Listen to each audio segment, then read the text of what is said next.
Your morning routine matters a lot to the way you look, and the majority of you are doing things in the morning making you uglier over time. Maybe you're scrolling, eating sugar, immediately drinking coffee, or any of these things. And by simply switching a few behaviors and setting some systems up, you can dramatically improve your look slowly over time. Especially since we know that how you act in the morning will often determine how the rest of your day goes. If you do the right things, you'll often set a positive momentum that will lead you to have a better day and do other things that will also make you look and feel better. But if you do destructive things, you'll often set that negative momentum that causes you to have a worse day and do other things that make you look and feel worse. So it's not just about what you do in the morning, it's about what kind of momentum you're creating for the rest of the day, which will ultimately determine a lot of how your life turns out. So throughout this video, I'm going to walk you through a few behaviors that you should do in the morning that will allow you to look and feel better and will allow you to create that positive momentum for the rest of the day. So in order to have a good morning routine, the first place we need to start is with what you do in the evening. How you operate and what you decide to do in the evening will have a big impact on how your morning goes. Now, we all know about the basics: go to bed at the same time every night, no caffeine 6 to 7 hours before bed, no food 2 to 3 hours before bed, and no screens about an hour before bed. The only thing I'm going to ask you to do is close your phone and put it away in a different room about an hour before bed. That's all I'm going to ask from you. For most of you watching, you probably have an issue with being on your phone first thing in the morning as you wake up. It's a bad habit that I recently built up for the first time in my life as well, and I now understand how addictive that can be and how nice it feels, but it does mess up your whole day. So what I found to be effective to avoid that issue is to just close your phone and put it away in a different room. And if you're using it as an alarm in the morning, you want to buy a digital clock instead. So if being on your phone is the main problem you have and you haven't tried doing these things, I promise you this will change your life. So essentially, all I want you to do in the evening is have a system where someone else has your phone, keeps it in their room, or where you just put it in a different room yourself, and instead of using your phone as an alarm, start acting like an old person and use a digital clock to wake you up. Now, once you've done this, we can actually cover what you can do in the morning to make you feel and look better overall. So the first thing I want you to do as you wake up is weigh yourself. One of the most important things you can do when it comes to looking better is get leaner, and weighing yourself every day allows you to have this data about which direction you're heading in. So when you weigh yourself every single day, you'll know very quickly whether you're heading in the right direction or the wrong direction. So this is something that takes very little time, but it has a big return on investment, meaning that it takes very little time to weigh yourself, and the awareness you get out of it is much more valuable than the time it took you. So this is a habit that a lot of people don't have, which makes them completely unaware of whether they're gaining weight or losing weight, and that's mainly the reason why people get fat over the years. You gain a few pounds each year, and 20 years down the line, you're now obese. It happens so slowly that you don't notice it, but you've been heading in the wrong direction for a very long time, which is why you're in the position you're in right now. So the very simple cure to that is just making yourself aware of your weight every morning by just stepping on the scale for 10 seconds. Now, the way you're going to do that is by making sure that you recreate the same physical conditions every time you weigh yourself. What you need to understand is that your body weight will naturally fluctuate every single day. You could hold on to more water, you could have food in your system, and so on. And all of these things will cause you to be heavier or lighter without it being fat gain or fat loss. So you need to create similar physical conditions every time you weigh yourself by removing as many fluids from your body as possible, not having any food in your system, and other things like these. And the main way you're going to do this is by respecting 4 main rules. First, you need to weigh yourself first thing in the morning. This will ensure that any food you've eaten is fully digested and your body's almost completely dehydrated. Second, you need to ensure you weigh yourself after peeing or taking a shit. Again, these things can make your weight fluctuate on a daily basis and don't accurately represent how much you actually weigh. Then third, you need to ensure you weigh yourself before you drink any water or eat any food, again for the same reasons as before. And then finally, obviously weigh yourself without clothes or in underwear. So when you do these 4 things, you ensure that you actually weigh your actual weight and not extra water, food, or clothes. And the easiest way you can do this is by waking up, going to the bathroom, doing whatever you need to do there, and weighing yourself. Now, the last thing I want to mention here is that you need to ensure you don't see the weight on the scale through an emotional lens. It's very easy to start attaching your mood and how you feel that day to the number you see on the scale. It's very important you don't do that. And the main reason is again because your body weight will fluctuate on a daily basis. Even if you do everything correctly, some days you will hold on to more water and some days you will hold on to less water. No matter how well you respect these rules, your weight will still change on a daily basis. So essentially just keep in mind to not view the number you see on the scale emotionally, but simply as data to collect. What is important to look at, on the other hand, is the general trend over the weeks and months. How your weight moves on a daily basis doesn't really matter that much, but how it moves over a longer time horizon will actually indicate whether you're going up or down. So to recap everything, weigh yourself first thing in the morning to keep you accountable, do it after going to the bathroom, before eating or drinking anything, and without wearing any clothes, and don't see the number on the scale emotionally, but simply as data. Now, once you weighed yourself, the second thing you'll need to do is rehydrate your body properly. When you wake up in the morning, your body hasn't been hydrated for the past 8 to 10 hours, which is why it's one of the main things you should do in the morning. Doing this properly will allow you to reduce the amount of water you hold in your face, improve your skin quality, help you build more muscle, and generally just increase your energy levels throughout the day. We all know that drinking enough water matters a lot to your health and looks. Now, the important thing to understand here is that water on its own is technically enough, but we can hydrate better. The way hydration works from a physiological perspective is by having a few things beyond water to ensure that any water you consume actually gets absorbed in your body. If you just had water without anything else, that water would simply pass through your body and not get absorbed. So these extra things are what we call electrolytes, and those include macronutrients like potassium, sodium, magnesium, calcium, chloride, and potentially vitamin C as well. All of those things will ensure that any water you consume actually gets absorbed in your body and doesn't just go through your digestive system.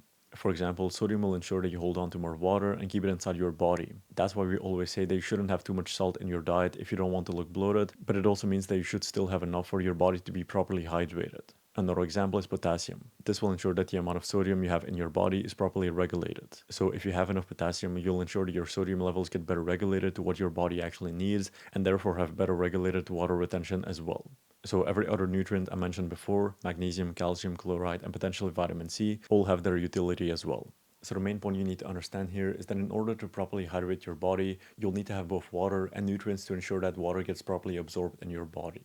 Now, when you just have water, those nutrients will automatically be included in it. If you turn any bottle of water you have at home and look at the ingredients, you'll always see a few ingredients like potassium, sodium, and a few other ones, and these are in there to ensure that the water you drink actually gets absorbed and hydrates your cells. So that's also why I said that just drinking the water was technically enough to hydrate your body. Not because of the water itself, but because of the nutrients that are already included in it. Now, if you want to hydrate your body even more effectively, that's when you can add in a pinch of salt or electrolytes. If you add a pinch of salt, I would suggest putting the salt on your tongue and then drinking water with it, and not mixing the salt with the water itself because it has a disgusting taste. You can try it out for yourself, it doesn't taste good.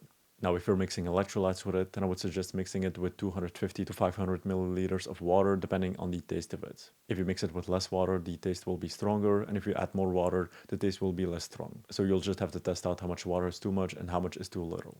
Then finally, when it comes to the total quantity of water you should have in the morning, regardless of whether you use electrolytes or not, is around half a liter to a full liter of water in the first hour of the day. It doesn't need to be all at once, just make sure you have that amount early in the morning. So that is how you can hydrate properly.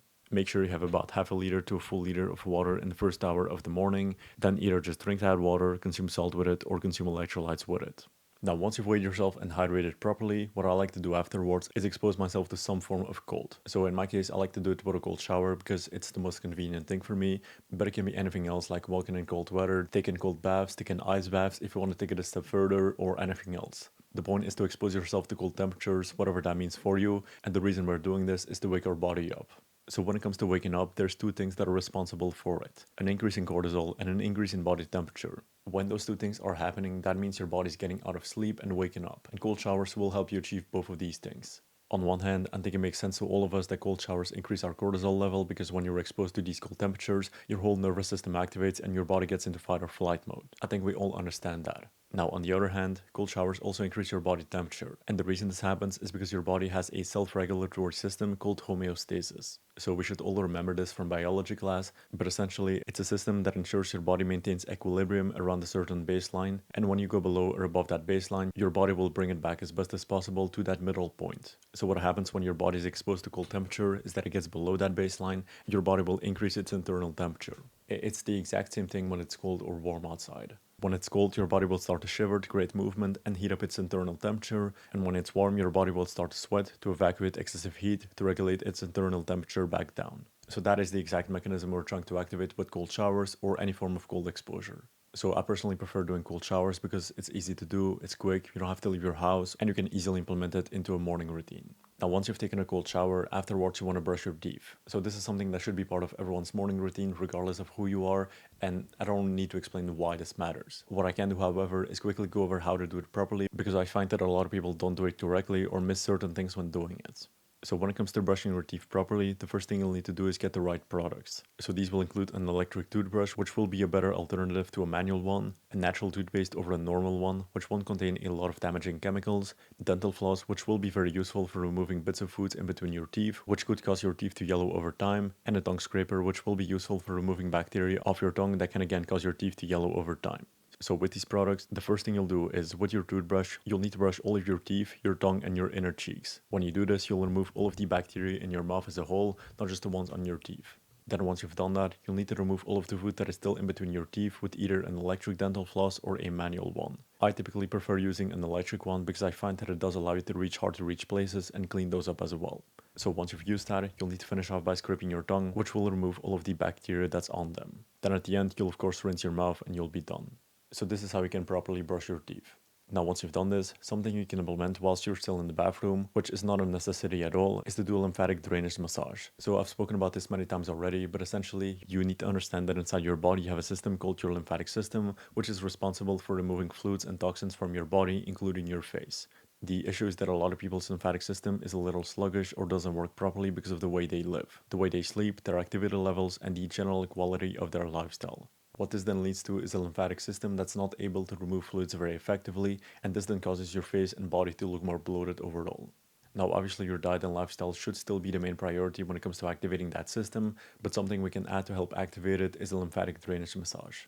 So the way you're going to do it is by massaging certain areas of your face in a specific order. So first you'll start by washing your face and hands and making sure that they are wet. This will make your face smoother and allow for better movement. Once you've done that, you want to massage the following areas. You'll start by going from your ears to your neck 5 to 10 times, then from underneath your chin alongside your jaw to your ears, again 5 to 10 times, then from your nose to your ears, again repeat that 5 to 10 times, then underneath your eyes back and forth and repeat that 5 to 10 times again if you want to deep off your eyes.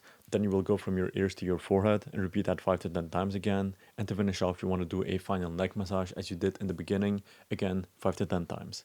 So that is essentially how you do it. Still keep in mind that debloating your face and removing fluids will only truly be visible if you're lean enough, and if you're too fat, it's not going to have any sort of visible effect. So lymphatic drainage will have its effects, but it's not a necessity at all. Now once you've weighed yourself, hydrated properly, took a cold shower, brushed your teeth, and maybe did a lymphatic drainage massage, all of which will maybe take you 10 minutes at most, what I would suggest you do afterwards is expose your eyes to morning sunlight or daylight in general. So this is something that we also know to be very important to help you increase your natural cortisol spike as you wake up and regulate your overall circadian rhythm, which will both have positive effects on your appearance over the long run. If your circadian rhythm is better, your sleep becomes better, and that then leads to better skin quality, less facial bloating, more muscle mass, etc. So ideally you want to expose your eyes for about 5 to 10 minutes to the sun each morning, and if you don't have sunlight, daylight is enough. It doesn't actually need to be sunny outside, all you need is daylight. Also, if it's sunny outside, don't directly look at the sun, all you need to have is sunlight come into your eyes, that's all. Now, another thing you can do when you're outside is, if you have the possibility to do so, expose your bare feet to natural surfaces like sand, dirt, grass, etc., which is also something we call grounding. So a lot of people don't really understand how this is useful in any way, but we do know that exposing your feet to natural surfaces like this will reduce your overall cortisol levels, inflammation levels, etc., all of which will have a positive effect on your overall appearance. So I think the best way you can implement this is by doing it at the same time you're exposing your eyes to sunlight. If you're going outside and you have a section of grass you can step on, I would absolutely do it. I understand that many of you live in cities and it's a lot more difficult to find nature there, but if you have the possibility to do so and it's not too difficult, I would recommend you do it. Now, so far we've covered a few habits you can implement, all of which will ensure you look better and better with time. These included weighing yourself, hydrating properly, exposing yourself to cold, brushing your teeth, potentially doing lymphatic drainage, getting morning sunlight, and potentially grounding as well. From there, you will have two main options. Either you can have breakfast or you can fast for a few hours. So I think either way is good, it just depends on what you prefer. I personally like fasting for a few hours in the morning because I find that I'm more focused when I fast, and that allows me to get a good few hours of work done first thing in the morning. But I do also know that many people like to eat in the morning. So either way has its benefits and downsides, it just depends on what you prefer. Now, if you decide to have breakfast, the way I would suggest you do it is to have as few carbs as possible and as much of your breakfast be protein and fats. This will ensure that you feel full because protein is very filling, while making sure that you stay sharp because carbs typically give you an energy crash afterwards. So just make sure that if you have breakfast, it's mostly protein and fats, which typically look something like eggs, meat, avocado, and other things like these. Now, if on the other hand you decide to fast, something I would suggest you do to make it easier on yourself is have black coffee and a lot of water. Black coffee is something that will on one hand blunt your appetite and on the other hand increase your metabolism, making you burn more calories. Because black coffee is so low in calories, the amount of calories you end up burning is higher than the ones you had from the coffee, as long as it doesn't have any added sugar or milk. So in any case, once you've done the basics of a morning routine, you can either have breakfast and have a lot of protein and fat in it, or not have breakfast and have a black coffee to make it easier on yourself. Then from there, you'll just go through your day, whether that means going to the gym, going to work, or whatever you have to do that day. So that is a morning routine that will be very effective. Go to the bathroom, weigh yourself, hydrate properly, take a cold shower, brush your teeth, potentially add lymphatic drainage, few morning sunlight, potentially ground, and either fast or don't fast. All of those things take about 20 to 30 minutes to complete at most, so it will be doable for most of you. So thank you for watching. Remember, you can join our free community. You'll instantly get access to more than 30 modules, guides, and PDFs on how to improve the way you look. It literally takes 30 seconds to join, and you'll have access to everything immediately. So thank you for watching, and I'll see you next time.